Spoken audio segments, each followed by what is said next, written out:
Currently, in my backyard, I have two massive stormwater drainage pipes that I'm turning into a bunker. Right now, these pipes are sitting above ground, and a bunker, if I'm remembering correctly, is below ground. So we have to remove an extraordinary amount of dirt, but luckily we have some extraordinary machines that can do it. Let's get started.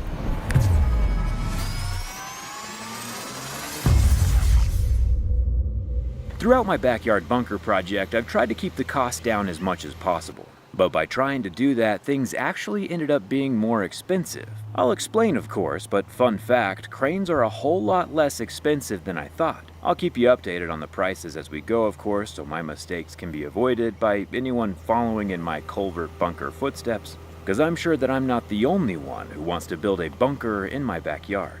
But let's go back to when the tractors arrived and my wife still had her lawn.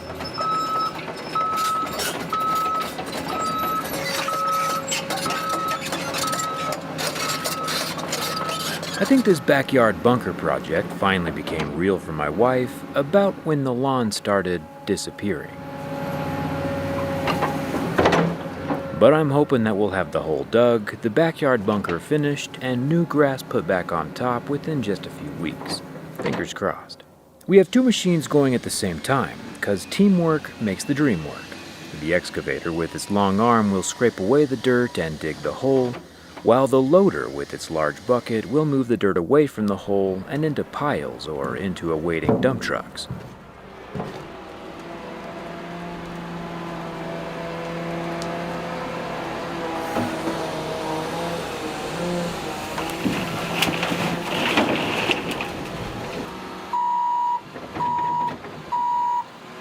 We have to haul away a lot of the dirt from my backyard, since the backyard bunker displaces a substantial amount of underground real estate.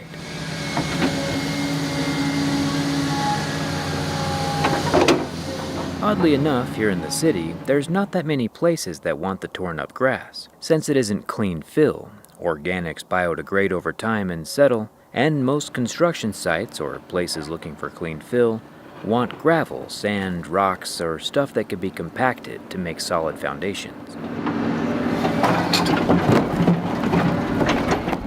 Luckily though, I do have a lot of that rocky stuff to haul off as well.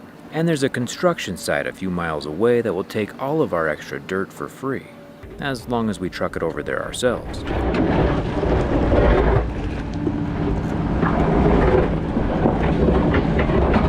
The portion of dirt that needs to be hauled away is specifically the amount of dirt that fills the volume of the bunker tube, along with the entry and exit shafts. Apparently, when I told my algebra teacher in high school that I would never need to find the volume of a cylinder in real life, I was wrong.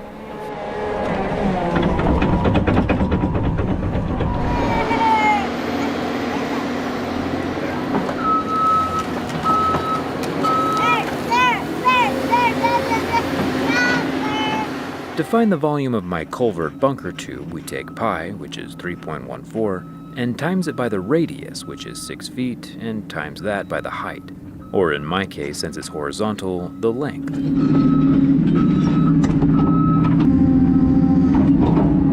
The volume of my cylinder is 4,500 cubic feet, or 166 cubic yards worth of dirt. Adding in the entry and exit shafts, we have about 200 cubic yards of dirt to remove, which ends up being about 20 dump trucks worth, give or take. I won't have the final excavation pricing until we're actually done filling the hole back up, so we'll have to wait a bit on that one.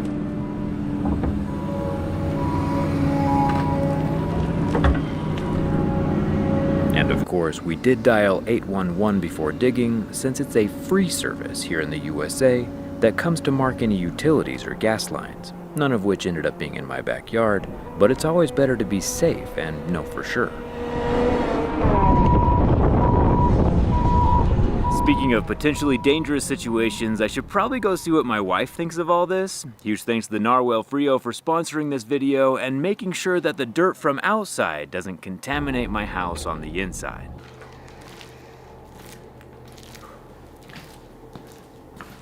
Hi, Cambry. Jerry. Zach asked me a while back if he could build a bunker in our backyard. I didn't really take him serious until the tube showed up. Watching my backyard disappear might not be my favorite thing, but our son Cyrus loves watching every minute of it. And that being said, Zach normally takes his boots off outside, unless we're durability testing a self-cleaning robot. A lot of dirt somehow still manages to sneak in. The Narwhal Frio has something called AI Dirt Sense technology. So not only can it do scheduled cleaning runs, but it can notice the floor if it's still dirty and go back again and again, all on its own, to make sure the floor is spotless by the time it finishes. The Narwhal Frio is both a vacuum and a mop and has triangular microfiber pads to clean hard floors. Also using those triangular pads on the bottom, the Narwhal Frio has a patented twisting motion called the edge swing, which pivots these little pads into hard-to-reach corners and crevices. It's kind of like a dance move. A mess that large takes quite a few more passes than usual. When the mop pads on the Narwhal Frio get dirty, it comes back to this base station, where there's both a clean water and dirty water reservoir that washes the pads and makes sure it's clean again to go back out and continue its job. If you're a fan of high-tech home gadgets, this one has been a lot of fun for us. I think Cambry even gave it a name. Yeah, it's Wally. Fantastic name. I'll leave a link for this down in the video description. Or you can just search Narwhal Frio on Google or Amazon.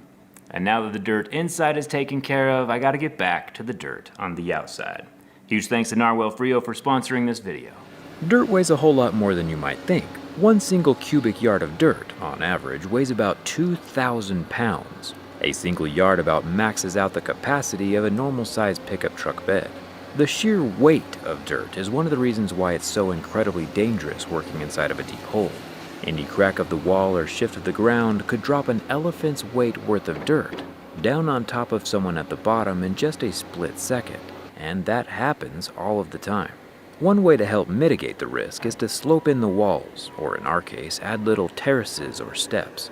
This gives the rock and dirt somewhere to sit and decreases the likelihood of a landslide. There's no point in building a bunker in your backyard if you're not around to use it. You don't have to terrace your hole, of course, you just run the small risk of dying if you don't. The guys digging my hole have kind of created a rather ingenious method of knowing exactly where the steps stop and start with these lines. You can see that the terraces line up with the lines going down, and there's lines along this side keeping the slope equal, both angles going down, where the bunker is going to end up landing. These fully loaded tractors are also so heavy that you can see my asphalt driveway rippling under their weight. Getting a new driveway wasn't something I really factored into the price when I budgeted for my bunker, but it's a little too late to turn back now.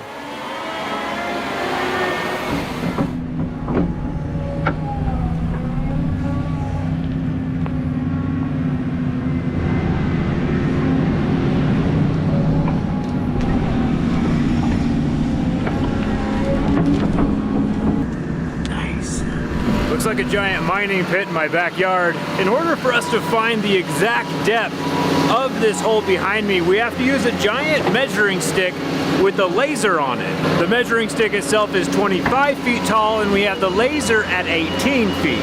Or I guess I should say laser receiver. The guy sitting right here in my driveway is shining lasers out in a flat surface, and the receiver on the giant measuring stick receives those and tells us exactly how deep the hole is.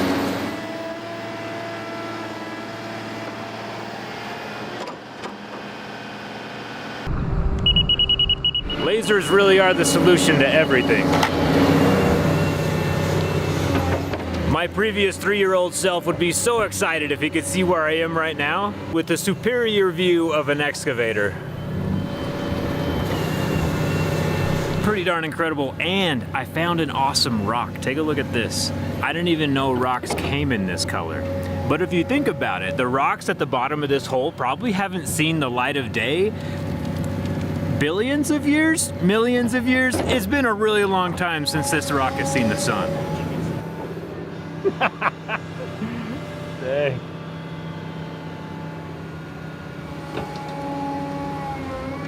You can see the top layers of soil and then some clay and then some gravelly sandy stuff, and apparently this is actually really good material. It's like permeable or something, so all the water is just gonna flow right through it. There is less need to truck in more gravel as a support structure underneath the bunker. Or so the engineers tell me.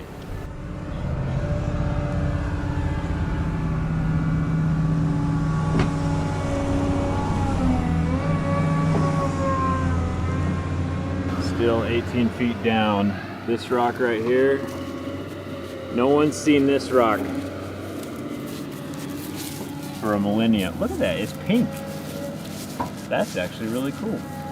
I'm saving this one. This is kind of turning into a Dirt Facts with Jerry video, but I also learned that dirt expands about 3 times in volume as it gets uncompacted, uncompressed and removed from the ground. This is my first bunker, so I'm learning quite a lot, but luckily my extremely awesome neighbor let me put some of my backyard into his backyard. Thumbs up for chill neighbors. It will only need to be there for a week or so while we put the bunker together at the bottom of the hole. And then we'll use that same dirt, minus the 200 yards we trucked off, to refill the hole again. There are separate piles, of course, for the topsoil, the clay layers, and the sandy gravel stuff, since each layer has a different purpose in our ecosystem, but we'll talk more about that as the bunker gets buried, hopefully here soon. After we pulled laser from the top coming down, we can move the laser down here and just pull a much simpler flat area. Tyson's holding the laser. Oh, I'm standing between it. It has to have a direct line of sight. And that's how we know this is all gonna be level when we put the bunker down here at the bottom. Tyson, how safe do you feel with the excavator up there? Pretty safe, but it's still kind of freaky to look at. How much do excavators weigh? I have no idea. A lot. A lot. It looks like we're nearing completion of the hole. It's crazy to think that everything we're building right now and the 2 massive pieces of conduit are all gonna fit right here underground and just kind of disappear. They take up so much room up top. Like inside of this bunker, we're gonna have like a master bedroom over here and then a bunk bedroom and then just kind of like a man cave hideout in the whole other half of it. And all of it's just gonna be gone, invisible to the outside world, but buried 18 feet underground. You can kind of get like a size perspective. Tyson down there, who's Cambry's brother, itty bitty. This is so cool.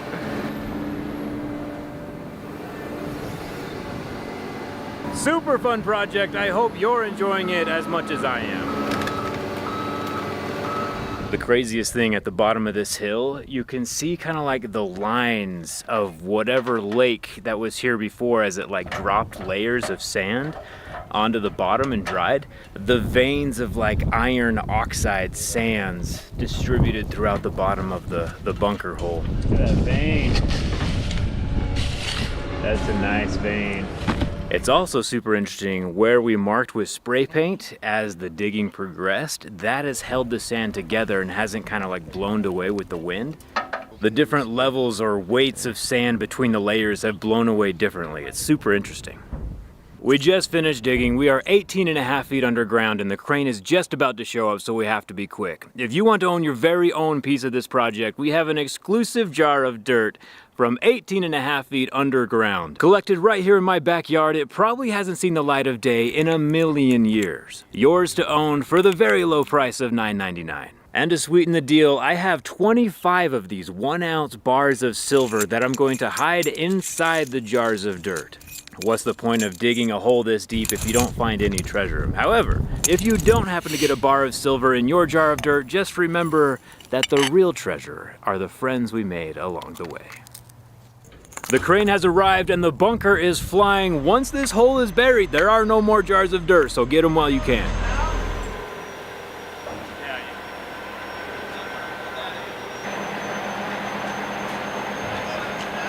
5,000 pounds of tube above my head. That is, well, not right above my head. I wouldn't do that. But wow, that is impressive. My wife's super excited to get these off of our driveway and down in the ground below my backyard.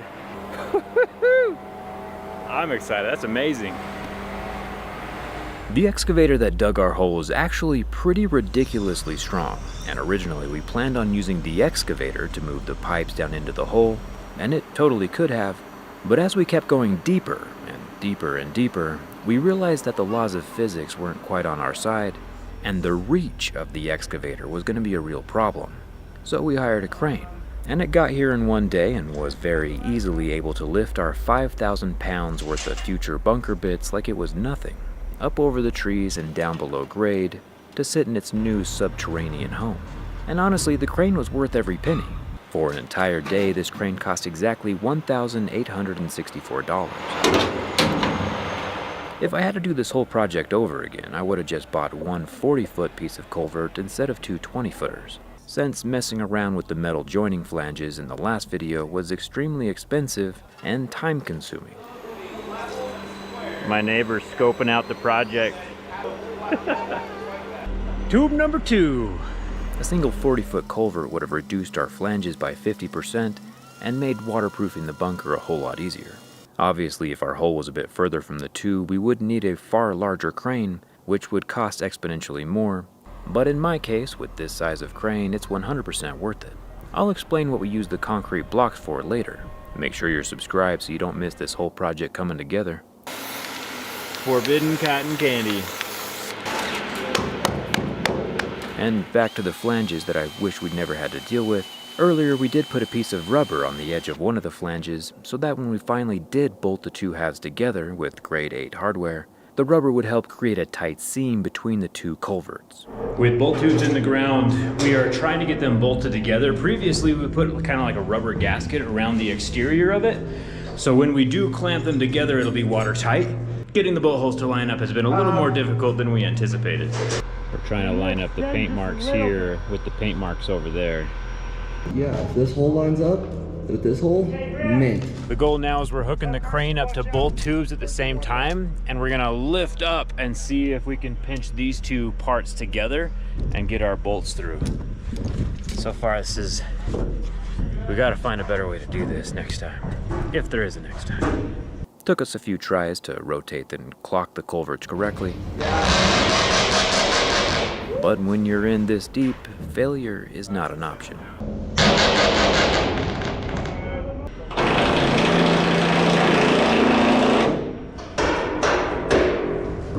What size bolts are these? Two. Too small.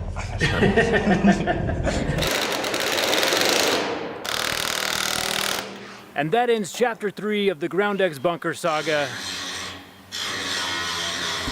We're still working on the entry and exit shaft, but that should be in the next video. If you want to grab shirts or your very exclusive jar of dirt, I'll leave links for that down in the description. And thank you so much for watching. This is a super fun project and I hope you're enjoying it as much as I am. I'll see you next week.